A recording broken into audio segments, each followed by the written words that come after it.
বলে কাদা সরাসরির মতো পরিস্থিতিতে জামাত ইসলামী আজ পর্যন্ত শরিক হয়নি, ভবিষ্যতেও হবে না।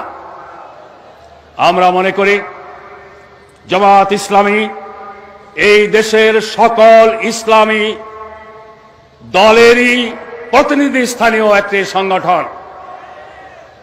জঙ্গিবাদের নাম নিয়ে যখন ইসলামী দল আলেম ওলামার বিরুদ্ধে তথ্য সন্ত্রাস চালানো হয়েছে, আমরা পার্লামেন্টের ভেতরে বাইরে সাংবাদিক সম্মেলনে, জনসভায়, কূটনীতিকদের সাথে আলোচনায় সর্বত্র শুধু জামাতের পক্ষে কথা বলিনি, এদেশের সকল আলেম ওলামা, সকল ইসলামী দলের পক্ষে কথা বলেছি।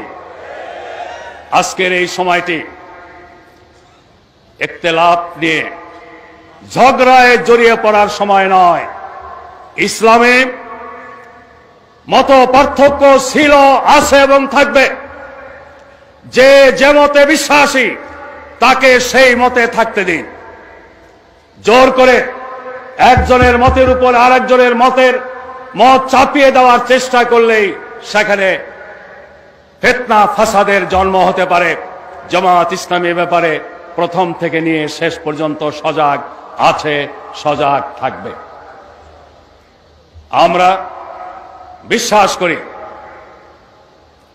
যারা কোরআন হাদিসের খেদমতে নিয়োজিত, তারা যদি আমাদের বিরুদ্ধে ফতোয়া দেন, তবুও তারা যে কাজটি করছেন এই কাজ আমাদের কাজ।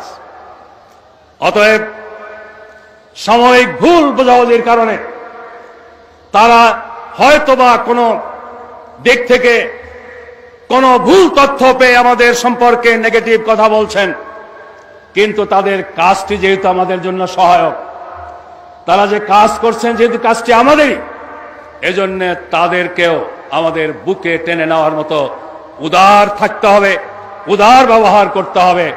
আমি আবারও আপনাদের সকলের মাধ্যমে এই দেশের সমস্ত ওলামায়ে কেরাম, সমস্ত পীর মাশায়েখ, সমস্ত ইসলামী দল এবং প্রতিষ্ঠানের নেতৃবৃন্দ কর্মীদের কাছে আকুল আবেদন রাখতে চাই, ইসলামের বিরুদ্ধে যে ষড়যন্ত্র চক্রান্ত চলছে, এই ষড়যন্ত্র চক্রান্তের পেছনে যারা আছে তারা যেন ইসলামপন্থীদের কাউকে ব্যবহার করতে না পারে, কাউকে তাদের সহায়ক হিসেবে পেতে না পারে, আমাদের কারো কথা যেন তাদের শক্তি না যোগায়।